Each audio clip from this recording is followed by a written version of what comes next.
നമസ്കാരം. പ്രധാന വാർത്തകൾ.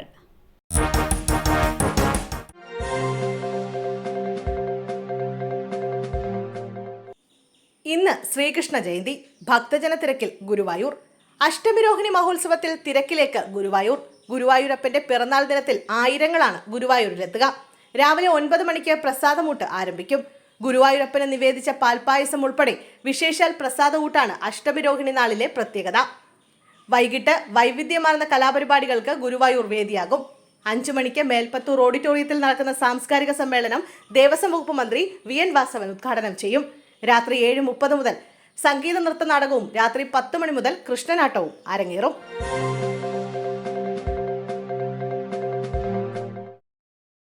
ആംബുലൻസും ഫയർ എഞ്ചിനും കൂട്ടിയിടിച്ച് അപകടം. ആംബുലൻസ് ഡ്രൈവർക്ക് ദാരുണാന്ത്യം. കണ്ണൂർ തലശ്ശേരിയിൽ ആംബുലൻസും ഫയർഫോഴ്സിന്റെ ഫയർ എഞ്ചിനും കൂട്ടിയിടിച്ച് ആംബുലൻസ് ഡ്രൈവർ മരിച്ചു. കണ്ണൂർ തലശ്ശേരിയിൽ ഇന്നലെ അർദ്ധരാത്രിയോടെയാണ് അപകടമുണ്ടായത്. ആംബുലൻസ് ഡ്രൈവറായ ഏഴാംകൊട്ടിൽ സ്വദേശി മിഥുനാണ് മരിച്ചത്. പരിയാരത്തു നിന്നും മൃതദേഹവുമായി വരികയായിരുന്നു ആംബുലൻസ്. തലശ്ശേരി കുളം ബസാറിലേക്ക് തീയണയ്ക്കാനായി പോവുകയായിരുന്ന ഫയർഫോഴ്സിന്റെ ഫയർ എഞ്ചിനുമായാണ് കൂട്ടിയിടിച്ചത്. ആംബുലൻസ് ഡ്രൈവറെ ആശുപത്രിയിൽ എത്തിച്ചെങ്കിലും രക്ഷിക്കാനായില്ല. അപകടത്തിൽ ആംബുലൻസ് തകർന്നു.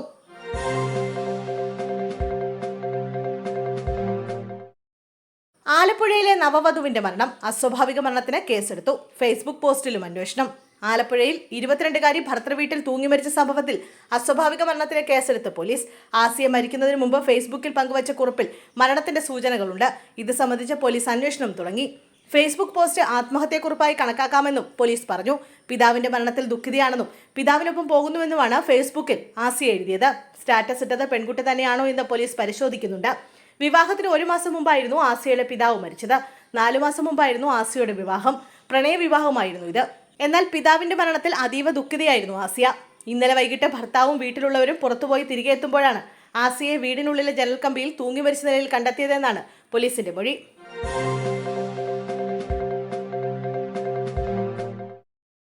ഡിവൈഎഫ്ഐ നേതാവിന്റെ വീട് കയറി ആക്രമിച്ചു. പിന്നിൽ കഞ്ചാവ് മാഫിയ.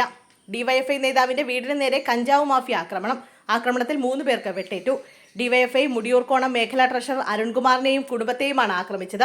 മുടിയൂർക്കോണം പ്രസന്ന ഭവനിൽ പ്രസന്നൻ, ഭാര്യ ശ്രീദേവി, മകൻ അരുൺകുമാർ എന്നിവർക്കാണ് വെട്ടേറ്റത്. CM ഹോസ്പിറ്റലിൽ ചികിത്സയിലാണ് മൂവരും. അക്രമികളിൽ ഒരാളുടെ ATM കാർഡ് സംഭവസ്ഥലത്തു നിന്നും കിട്ടിയിട്ടുണ്ട്. അക്രമികളെ ഉടൻ തന്നെ അറസ്റ്റ് ചെയ്യണമെന്ന് CPM മുടിയൂർക്കോണം ലോക്കൽ കമ്മിറ്റിയും ഡിവൈഎഫ്ഐ പന്തളം ബ്ലോക്ക് കമ്മിറ്റിയും ആവശ്യപ്പെട്ടു. കഞ്ചാവ് മാഫിയയുടെ ആക്രമണത്തിനെതിരെ ശക്തമായി പ്രതിഷേധിച്ചു.